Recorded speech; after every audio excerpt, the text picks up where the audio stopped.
So we followed up a little bit. Again, not exactly sure what Mark Spears said on NBA TV NBA Today, excuse me, as it pertains to the Sacramento Kings and DeMar DeRozan. But we followed up with a few people, including some very, very well-placed sources as it pertains to DeMar DeRozan. And the exact quote I got back was, "Yeah, but I don't see it going anywhere." That's as it pertains to the Sacramento Kings. So the Sacramento Kings and DeMar DeRozan have talked, but again, the response we got back was they've talked, but I don't see it going anywhere. So just as quickly as that one started, it ended. Couldn't even get 30 minutes of content out of it. Grand opening, grand closing. We got 4 minutes of content out of that. Tune into D-Lo and KC though if you want to know what's going on. That's a shoot. That's for real, for real. That's a shoot. Hey, so nothing to it. Real quick as we go back to trade land. How expensive are those tickets? Is it? I hope it's not as expensive as Disneyland. Nothing's more expensive than Disneyland. That's a lot. Sorry, Will Z. He had just put together his DeMar DeRozan. Yeah, you could store that one for later, pal. So there's been a lot of talk about Brandon Ingram Mm-hmm. and the Kings making a trade for Brandon Ingram and all this other stuff. I decided to go to the streets. I decided to go to the streets of New Orleans. Shout out to the Magnolia. You know what it is. Daddy Uptown, Third Ward, Magnolia. I was like, because a lot of times people are like, I'm hearing De'Aaron Fox wants out of there. Oh, well. And then they're in Atlanta somewhere saying this. And D-Lo and KC are like, what's this guy talking Damn Bart about? Scott. So what are these guys talking about? This couldn't be further from the truth. I don't want to be that guy. So that's why it's happening with the streets in New Orleans. And I heard some stuff last night from a couple podcasts and even the Locked On New Orleans guy, Pelicans guy. They're actually down with the trade. Like the reported Barnes Herter draft capital for Brandon Ingram. Okay. They've kind of gotten to the point where like we're not getting what you would think for Brandon Ingram in this situation, like another star or something like that. But like their thought process is getting draft capital and assets will prepare them for the next move, which is supposed to be the big move. Oh. That's their thought process. Like we're not crazy about Harrison, not crazy about Herter, but their contracts are such. And if we can get draft capital, that'll be what we can use to go get. I'm just throwing out a name. Go get Cat or something like that. And like, all right, fine, go ahead. Yeah, do it. Do it. They had one guy on there. They said, if you're calling, you got to ask about Keegan, right? And then you go, oh yeah, you got to ask about Keegan. You got to do that. There it is. Now look, you got to ask because the Kings, get some liquor. Get some liquor in front of them boys. They don't make good trades. They don't make good trades. So you got to ask them. You got to ask them. Then he do it. He's like, we got Alvin over there. Alvin might have him make a deal. You got to ask him about it. It's like, all right, settle down. That's enough. Okay, well done. That's good. Always love that impression. Let's get Manny in here. Manny's tapped into different streets. What's up, Manny? I mean, I had a whole DeRozan thing going, and then you just crushed it. So I mean, there's that. Well, I didn't crush it. I was just telling you what we heard. My sources could have at least called me before your sources called you, and then that would have alleviated the phone call. But okay. But I mean, I still think like I still think like I still think they should pursue him though. Like I don't know what his deal is as far as what he's looking for.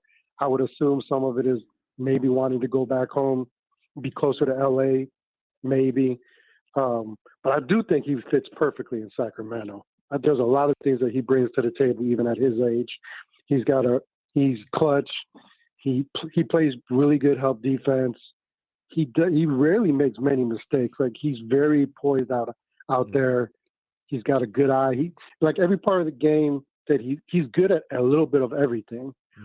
And especially on a team where we see Keegan, where we're waiting to see what he does next.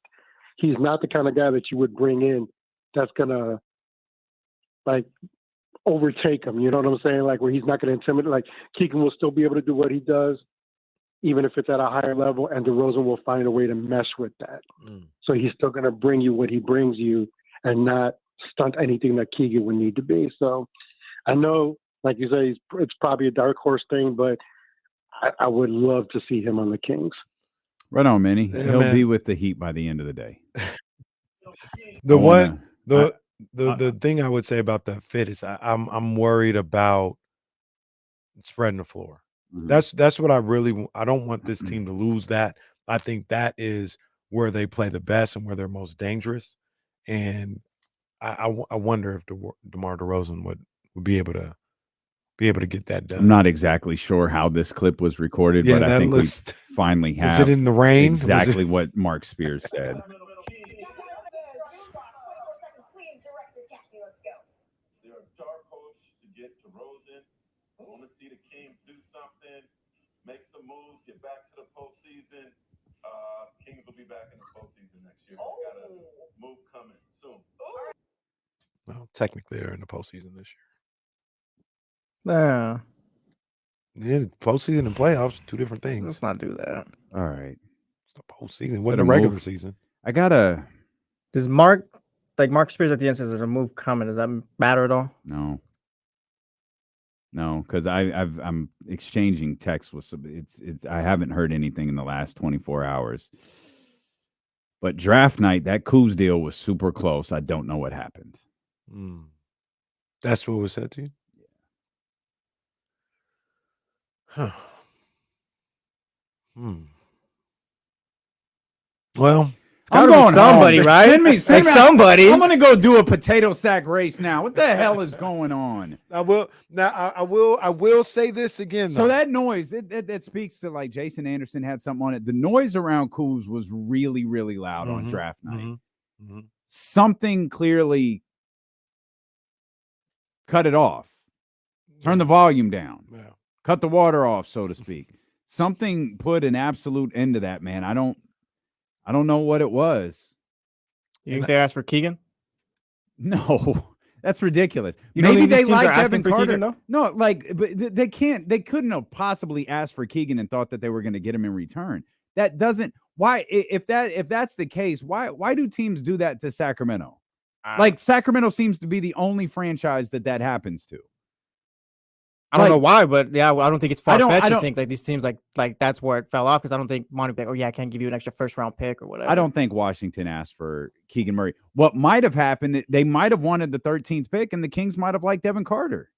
And they might have been like, hey, let's try to figure something else out. You know, well, let's figure out different draft cap. And maybe they just haven't gotten there. Maybe they just haven't figured it out. I'm not really sure. I have no idea. But we all, as Kings fans, know the noise around Kyle Kuzma on draft night was loud. There, yeah. It was not make believe, like there was something happening. And again, the Kuz deal was super close. I don't know what happened. I don't know. So this is like funny, and I'm not trying to be a jerk or nothing like that, but this is how rumors get started. This is how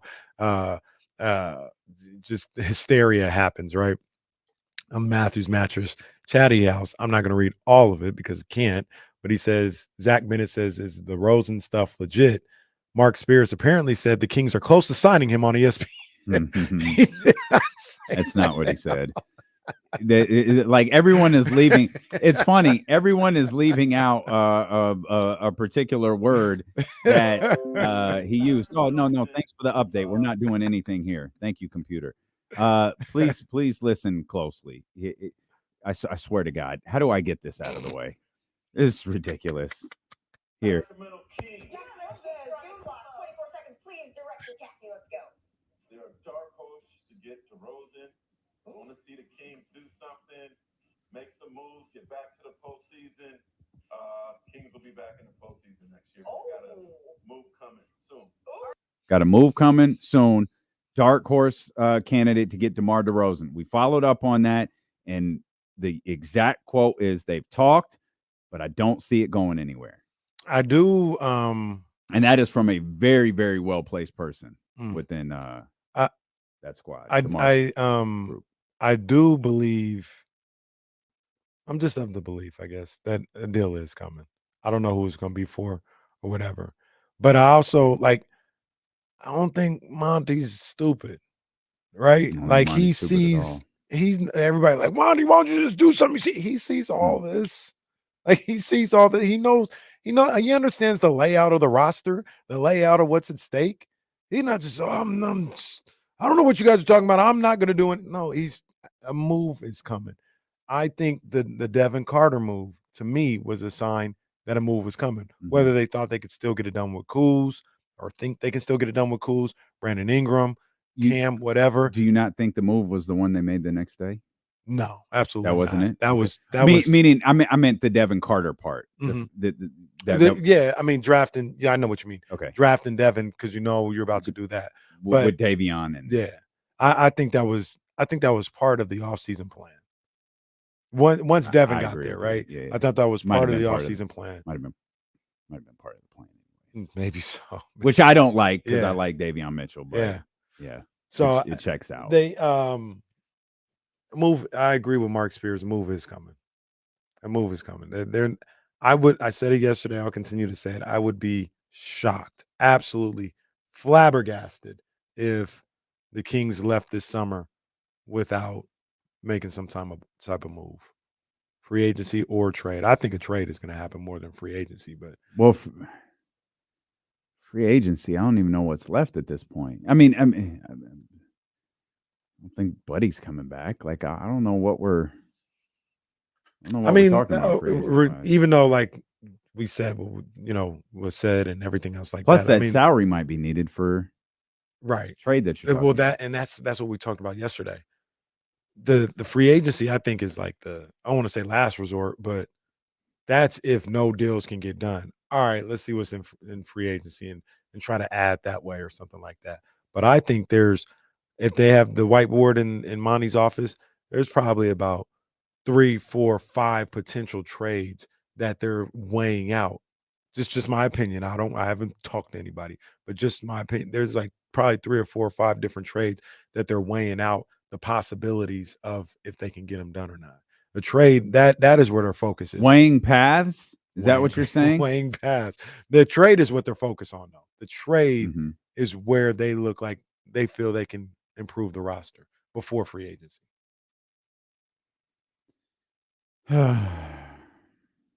Well, as Dr. David says, just wait till December 15th. Well, that's always a big day here. It's always a big day.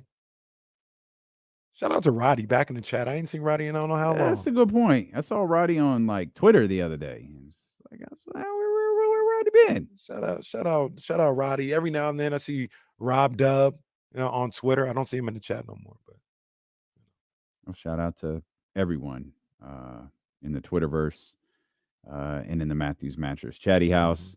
And shout out to everyone who is just patiently waiting for something to happen. At least we got a good couple of minutes out of literally 5 minutes out of DeMar DeRozan and Mark Spears' throwaway line on NBA Today. Thanks, Mark. No, we appreciate it. At least we were able to report something. And then thanks sources for just saying no. Sorry. Sources said no. Sorry, pal. Can this, if the Kings, let's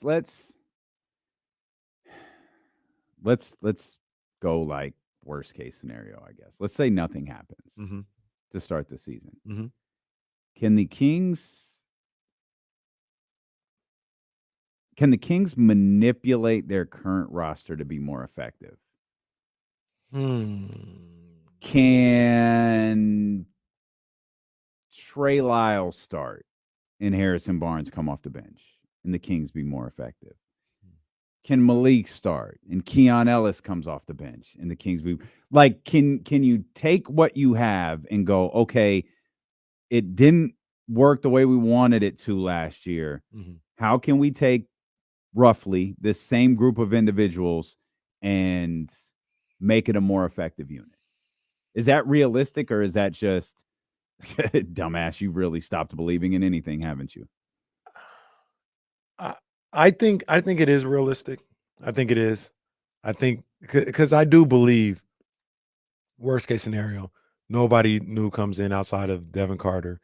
They re-sign Malik Monk, and they get to playing. I still think that's a playoff team. I still think that's a team that's better than the play-in of what they had last year. I felt that way. I felt they should have made the playoffs last year. Their margin for error is very, very, very thin in that particular case. But consistent with that, I think they can still make the playoffs if nothing else happened. Now, what you would do in that situation is maybe um,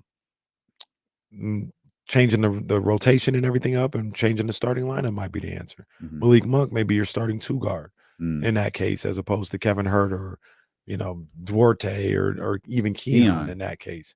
And maybe that's how you change some stuff up. Keon will be there, it feels like, for the whole season.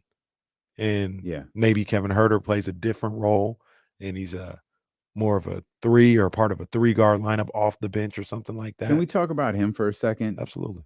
Like, I know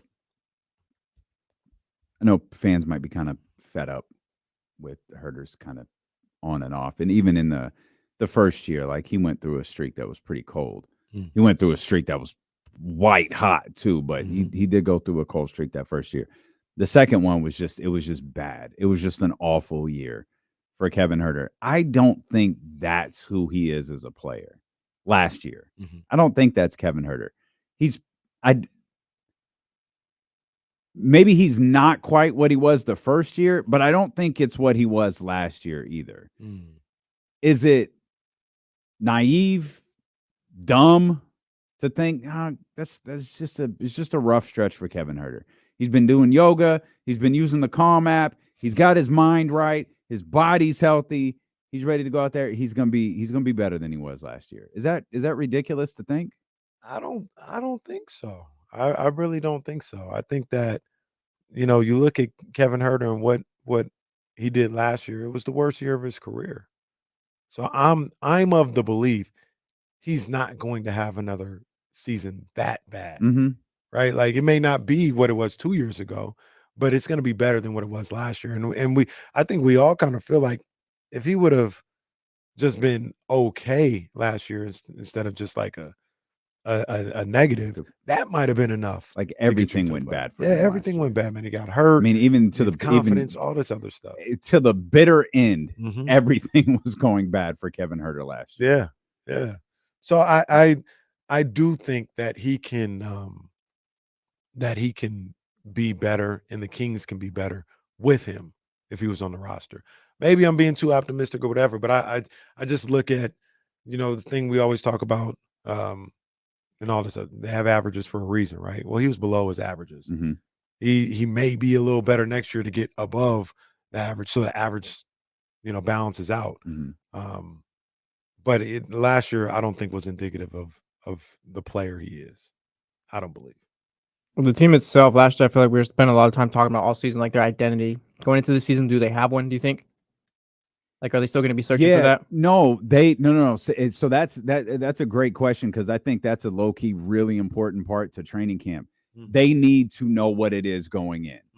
And they don't need a meeting. They don't need a talking to from Domantas Sabonis or De'Aaron Fox or anybody this year. They need to go in with the offense as their top priority again. And what they're able to do on the defensive end is a plus. I actually think this might be, again, I might be full of stupid thoughts here at this point in free agency, but I think that if their offense is where it's supposed to be, it might take a little bit of the pressure off of the way that they feel about how they're playing on the defensive end. And it felt like at some point they got in their own head with stuff. And I know what Mike wants, but I also know this might be the first step, Jesse. I don't think we're reaching, but Monty and Mike need to make sure they're on the same page. Because there were times Monty would say stuff and Mike would say stuff, and they didn't contradict each other, but it felt like they were battling words out loud. Right. And defense from Mike Brown, and Monty would be like, yeah, I want the defense to be better, but not at the expense of the offense. And that's the number one thing that cannot happen. To go back to the old Kenny Caraway phrase from 2 years ago, they have a superpower. You've got to utilize it and allow what you do on the offensive end to accentuate what you do on the defensive end, because that's what you do best. Don't make it the other way around. Right. And that needs to be established, as Jesse's pointing out. That has to be established the second you step on the floor for the first day of training camp. I agree 100%, man. I agree 100%. And I think that's what they need to get back to. And I understand Mike. I've always understood Mike Brown and how he feels about defense and preaching defense. And, even to be a good team, in this league, an elite team in this league, you got to be able to defend. I get all that. But I thought that first year they got to that point in the playoffs. I know it's Steph Curry at 50 in the game 7. I understand that. But I always go back to those first 2 games of the season, of the series, even in game 4, and I would even say definitely in game 6, they were physical on the defensive end. They were out there dictating the pace and dictating the physicality to the point, like I continue to mention, the Warriors had to write a memo to the league saying it's getting too physical and all this other stuff.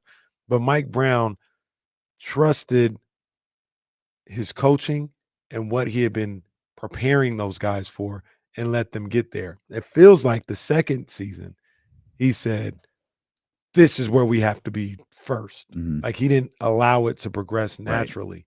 Right. And it just kind of threw everything off. It wasn't, and it's still not that he's wrong in what he's saying.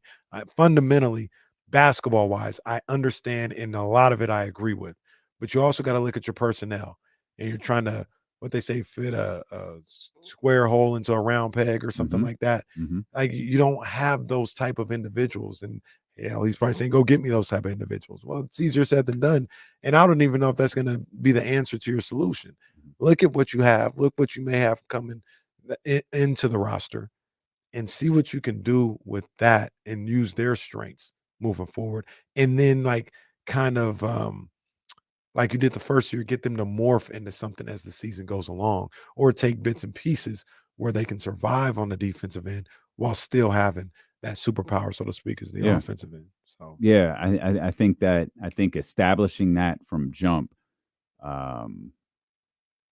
is one of the most important things they can do headed into the offseason. And truth be told, that applies now, today, with the way the roster is constructed at this second. And if the roster changes in an hour or tomorrow or in a month, the same thing needs to apply then. Yes. If you go get, a couple of defensive minded wings, if you go get, someone who's great at shot blocking, whatever, it should not change the way you approach this season, because your pillars, Malik, De'Aaron, Keegan, Domas, are all very, very good on the offensive end. Yes, 100%, man. So I'm with you, Jesse. That's a great point as far as establishing an identity from the jump, and I think that identity should go back to being an up-tempo offensive team. And when it gets down to it, they'll defend, but we getting the point. We getting the points up. That's what we're doing. When you play the Sacramento Kings, get your track shoes on. Make sure you're scoring, because they getting the 110, 115, 120, and you got to be able to keep up. And you got to hope that they're not willing to play defense that day, because if they're willing to play defense that day, man, it might be an uphill battle. I think that's the mindset. Yeah. Okay. Next, we'll talk about why Buddy Hield makes sense for this version of the Sacramento Kings. Buddy Hield. If we changed his name to just Shavano and didn't call him Buddy, would that make a difference? About bringing him back to Sacramento? Yeah, no, we didn't sign Buddy Hield. We've been down the Buddy Hield road. We signed Shavano. We're gonna Mr. America this thing. Yeah, that's it. Well, okay.